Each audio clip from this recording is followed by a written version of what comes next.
What's the best RC plane tool for beginners? Stick around for the answer.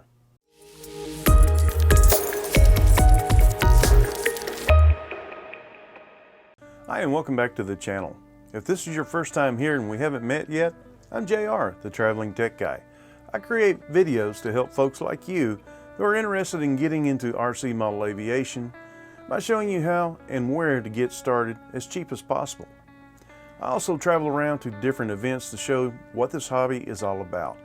If this interests you, please consider subscribing and hit the bell notification so you won't miss any of the episodes. In my opinion, the one tool every beginning pilot really needs, a flight simulator. Not only will it help you learn to fly, but it will also help you hone your skills as you progress from flying trainers to flying warbirds or even performing 3D aerobatic maneuvers. Not to mention, you can fly at any time regardless of what the weather conditions are outside. For this video, I'm going to be using Real Flight 9.5, which is the latest release from Horizon Hobby.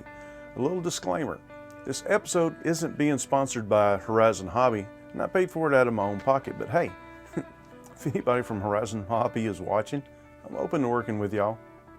At the time of the making of this video, you can get Real Flight 9.5 for about 180 bucks off the Horizon Hobby website. Now don't let the price scare you away. This is the one tool that will save you hundreds, if not thousands of dollars, especially during your learning process, as you're going to crash a lot.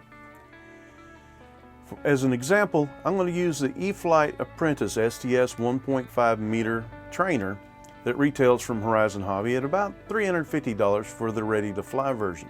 Using the same model in the simulator, and let's say you crash 10 times. Add up the cost of replacing the real model for those 10 crashes.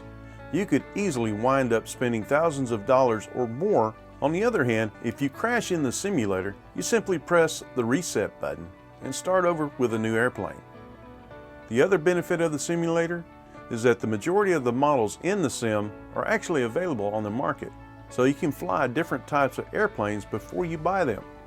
Nothing worse than spending a lot of money for a plane only to discover you don't like the way it flies. The simulator is as close as you can get to experiencing flying a real model.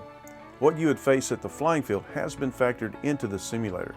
All of the models are designed to mimic the same flight characteristics as the real models. You even get to choose a variety of runway types, like grass or asphalt, control wind speed and direction. Be sure to stay tuned to the channel as I'll be releasing a full review of Real Flight 9.5 in a future episode.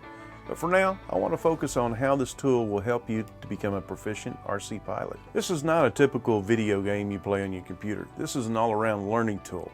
The built-in flight instructor will teach you the basics of ground handling, throttle control, how to take off, fly, and land. So now that we've taxied into position or ready for takeoff, we can advance the throttle, and in this case we are flying from grass, so it will take a little more throttle to get the airplane rolling. It also helps you develop muscle memory for orientation on how to control the plane, whether it's upside down, coming towards you, going away from you. I want to touch a little bit on the wind factor that's built into the simulator. The great thing is you can control the amount, direction, and if there is turbulence. In the real world, you won't have many days of little to no wind to fly in, so knowing how to deal with the wind will make your day of flying more enjoyable. One thing I might also mention, you can set up real-world scenarios of different failures you're likely to face at the field. Failures like an engine quits or you lose a piece of the elevator. Being able to handle those emergencies like that in the sim will definitely pay off if something like that actually happens at the field. There are a few things that you will experience at the flying field that cannot be recreated in the simulator, such as the environment. Feeling the wind direction, its speed, the ambient temperature outside are all factors that you will face at the field. Even with these few limitations, this sim is still the best tool to learn to fly with. Don't think that after you've mastered the art of taking off, flying, and landing that the simulator is no longer useful. You can still practice advanced maneuvers and get them down pat before trying them out on your plane at your local field. A lot of the pro 3D RC pilots still use the simulator to practice their routines before taking them out at the field or an event. If you would like to see some of your favorite warbirds in action, I invite you to check out this video.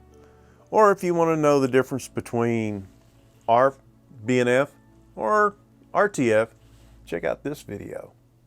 I'll see you at the field.